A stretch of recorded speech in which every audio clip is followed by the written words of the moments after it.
Crick wrote, "The astonishing hypothesis is that you, your joys and your sorrows and your memories and your ambitions, your sense of personal identity and free will, are in fact no more than the behavior of a vast assembly of nerve cells and their associated molecules." Man, that is sexy.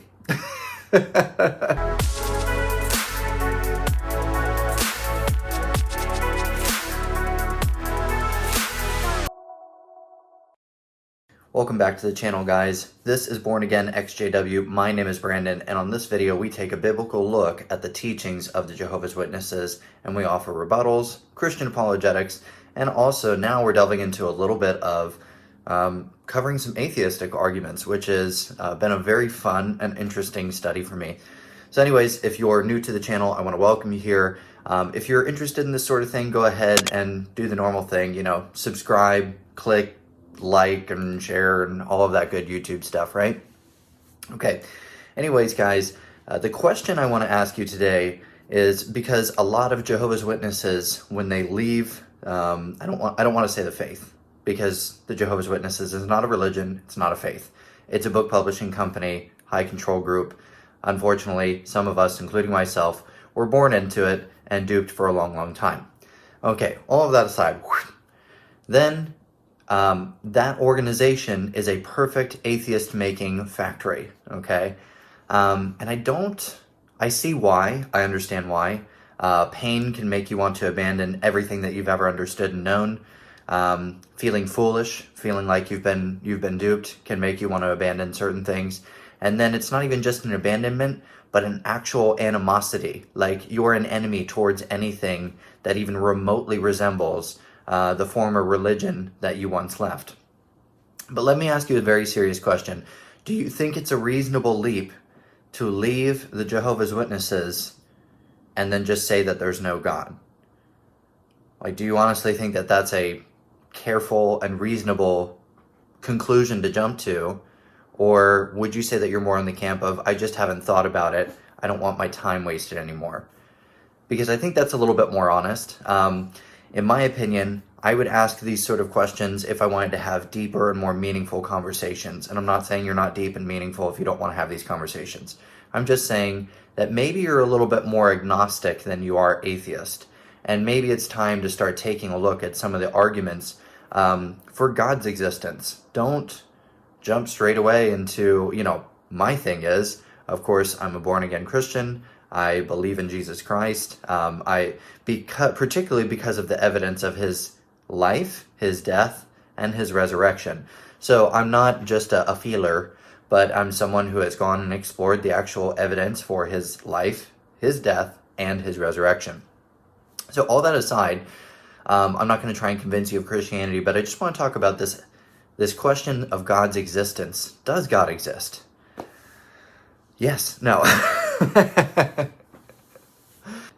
What you may not realize when you tell people that you're an atheist, you don't believe that God exists, they might plug you into one of two camps, okay? Again, agnosticism is more intellectually, and I want to say it's more intellectually genuine than atheism, whereas atheism is a religion. Most people don't know that, but it is. It's a faith-based religion.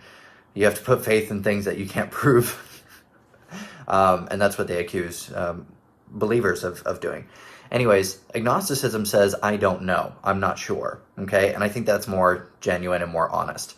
Whereas atheism says, there is no God, right? And then you're plugged into one of two categories. Maybe there's some other small sects out there. But let's just say naturalism and materialism. Everything that has occurred and is going to occur occurs naturally, okay? And these are just really blanket statements. It's not even like a proper definition. In fact, let's look up materialism real quick. So actually naturalism in philosophy is a theory that relates scientific method to philosophy by affirming that all beings and events in the universe, whatever their inherent character may be, are natural. Consequently, all knowledge of the universe falls within the pale of scientific investigation. So, Cliff Notes version, there are no supernatural things. There can be no miracles because everything is natural inside of naturalism. Okay, quick definition of materialism. It's a form of philosophical monism, that holds that matter is the fundamental substance in nature and that all things, including mental states and consciousness, are results of material interactions. Materialism is closely related to physicalism, the view that all that exists is ultimately physical. Okay, so again, Cliff Notes version. There is no supernatural, and there's no immaterial qualities to anything. What is immaterial? It's something that's not made of matter, okay? So, let me ask you a quick question. Is there a difference between your mind and your brain, okay? Is there even such a thing as a mind? Or is it only the brain, which is physical? And if you believe that, then you have to believe what I'm about to read for you, okay? So no supernatural, no miracles, and there is no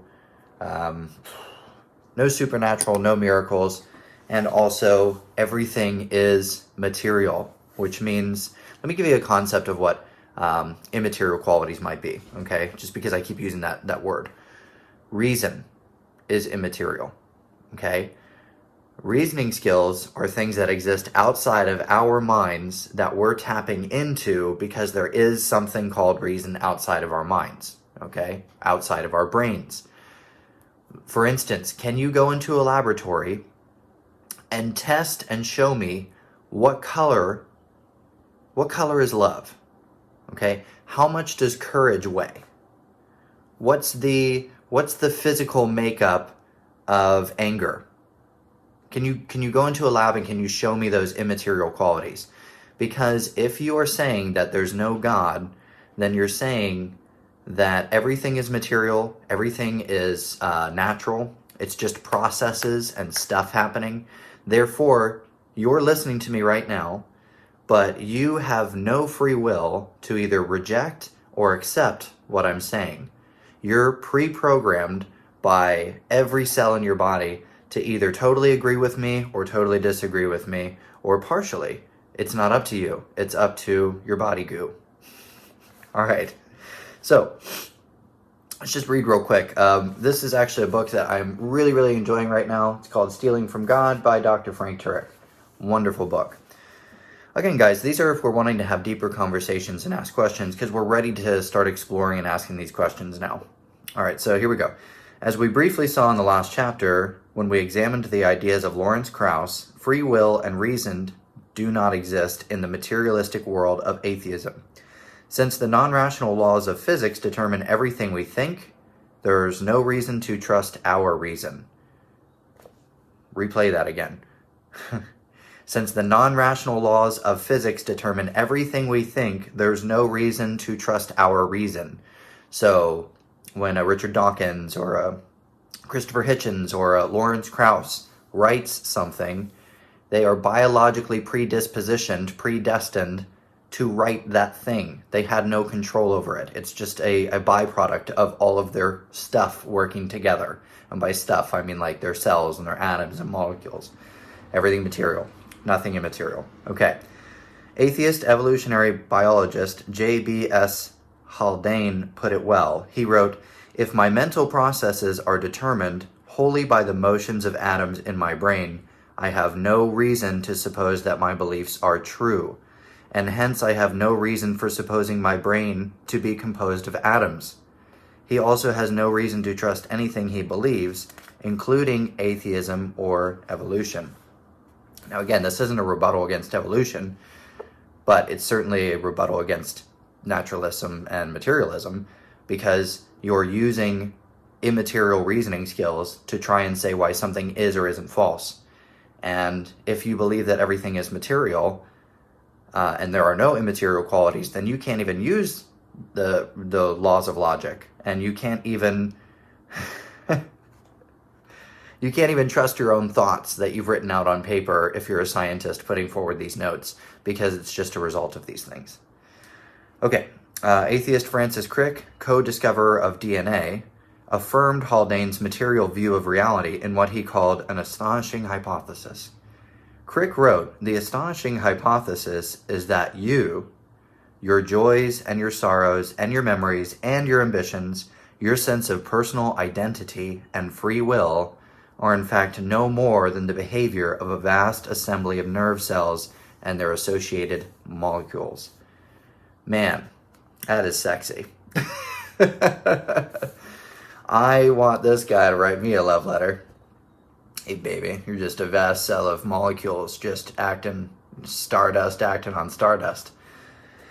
Listen, I don't think that you think that your joys, your sorrows, and your ambitions are just a natural result of brain chemicals and electrons firing, all this other stuff happening, okay? When something horrible happens to you, you know it was horrible, okay? When something amazing happens to you, you know it's amazing. You are experiencing life. You're experiencing life through immaterial qualities, and those immaterial qualities are, again, love, joy, peace, sorrow. All of these things are part of your mind, okay? And your mind is not your brain, all right? Your brain is the physical thing that houses your mind. But I don't think that you believe that you are just a vast majority of cells and that you are predestined to follow whatever those vast majority of cells tells you to do, okay? So the next time you're asked whether you would like a large fry to go with that, you absolutely have no choice. You have no free will to say yes or no. You're going to have to go with the large. Anyways, quick video today, guys. Just something to get you thinking. Again, this is not so much we're here to prove Christianity true, because there's going to be other videos for that. But let's start asking some serious questions. Is it reasonable for me to leave the book publishing company of Jehovah's Witnesses and then to just turn around and say that God doesn't exist? All that we see is material. There is no immaterial.